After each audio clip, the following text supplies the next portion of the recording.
പ്രവാചകർ സല്ലല്ലാഹു അലൈഹി വസല്ലമ തങ്ങളും അബൂബക്കർ സിദ്ദീഖ് റളിയല്ലാഹു അൻഹുവും മക്കയിൽ നിന്ന് മദീനയിലേക്കുള്ള യാത്രയിലാണ്.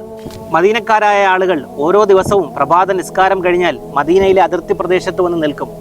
മുത്തുനബി സല്ലല്ലാഹു അലൈഹി വസല്ലമ തങ്ങളുടെ വരവും പ്രതീക്ഷിച്ച് അവർ സൂര്യന്റെ വെയിൽ കടുക്കുമ്പോൾ തണലിലേക്ക് മാറി നിൽക്കും. അതിശക്തമായ ചൂടാകുമ്പോൾ വീടുകളിലേക്ക് മടങ്ങും. ഒരു തിങ്കളാഴ്ച ദിവസം മുത്തുനബി സല്ലല്ലാഹു അലൈഹി വസല്ലമ തങ്ങളെ കാത്ത് അവർ ഒരുപാട് നേരം നിന്നു. അവസാനം വീട്ടിലേക്ക് മടങ്ങി. ഒരു ജൂതനായ മനുഷ്യൻ തന്റെ കൽപ്പടവുകളിൽ കയറി നിന്ന് നോക്കുമ്പോൾ അങ്ങകലെ നിന്നൊരു ചെറിയ സംഘം നടന്നു വരികയാണ്. അയാൾ ഉറക്കെ വിളിച്ചു പറഞ്ഞു, നിങ്ങളുടെ സൗഭാഗ്യം ഇതാ നടന്നു വരികയാണ്. നബി സല്ലല്ലാഹു അലൈഹി വസല്ലമ തങ്ങളും അബൂബക്കർ തങ്ങളും വരികയാണ്.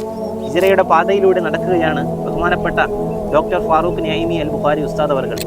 ജൂൺ 28 അബുദാബിയിലും ജൂൺ 29 ദുബായിലും ഹിജ്റ എക്സ്പെഡിഷൻ പ്രോഗ്രാം നടക്കുകയാണ്. പ്രവാചകർ സല്ലല്ലാഹു അലൈഹി വസല്ലമ തങ്ങളെ മനസ്സിലാക്കാനും അവിടുത്തെ ജീവിതം കൂടുതൽ പഠിക്കാനും നമുക്ക് സാധിക്കട്ടെ. ഈ പ്രോഗ്രാമിന് കഴിയുന്ന എല്ലാ പ്രവാസികളും എത്തിച്ചേരുക. അള്ളാഹു കബൂൽ ചെയ്യട്ടെ. അസ്സലാമു അലൈക്കും വറഹ്മത്തുള്ളാഹി.